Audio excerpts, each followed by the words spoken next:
பாலும் தண்ணீரும் ஒன்னா தான் இருந்துச்சு, விலையில்லாம கடந்துச்சு.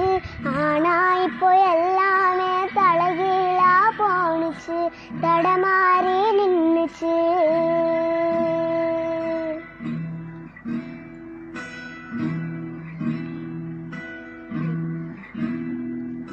நிலாவுல தண்ணீர் இருக்கான்னு தேடுறோம், ராக்கெட்ட ஏவிடும், குடிநீர பூமியில வியாபாரம் பண்ணுறோம்.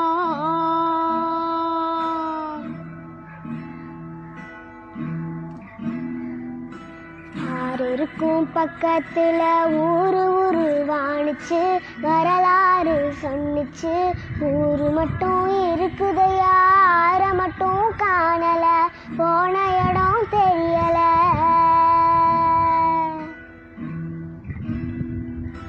பரவனட்ட காடுகளை பாவிசனம் அழிக்குதே, நன்றி மறந்து சிரிக்குதே. ஆறறிவ வச்சுக்கிட்டு ஆணவத்தில் வாழுதே.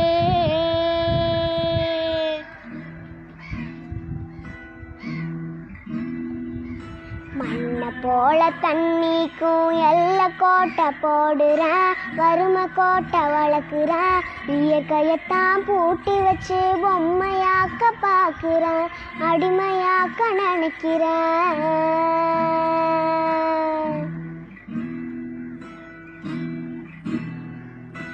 இப்படியே போனுச்சுன்னா பூச்சி இங்கே வாழுண்டா, புழுவும் இங்கே வாழுண்டா.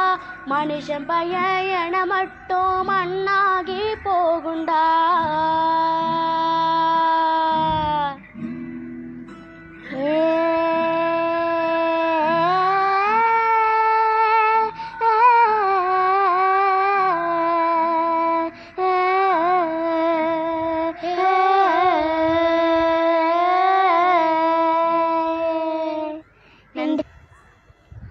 நீரின்றி அமையாத உலகினில் யார் யாருக்கும் வானின்றி அமையாது ஒழுக்கு. நீர் இல்லாவிட்டால் எந்த உயிரும் வாழ இயலாது. நீருக்கு காரணமான மழை பெய்யாவிட்டால் பசியினால் ஒழுக்கமும் போய்விடும். அதனால் நாம் நீரை எல்லாருக்கும் பகிர்ந்து கொடுக்கணும், அதை வியாபாரம் பண்ணக்கூடாது. விலங்குகள், பறவைகள், பூச்சிகள் எல்லாருக்குமே நம்ம பகிர்ந்து இந்த நீரை பகிர்ந்தோம்னா நம்ம ஒரு நல்ல தமிழகத்தை உருவாக்கலாம். அதனால நீர் வளம் நிறைய இருக்கிற தமிழகத்தை நம்ம எல்லாரும் சேர்ந்து உருவாக்குவோம்னு நான் நம்புகிறேன். ரொம்ப ரொம்ப நன்றி.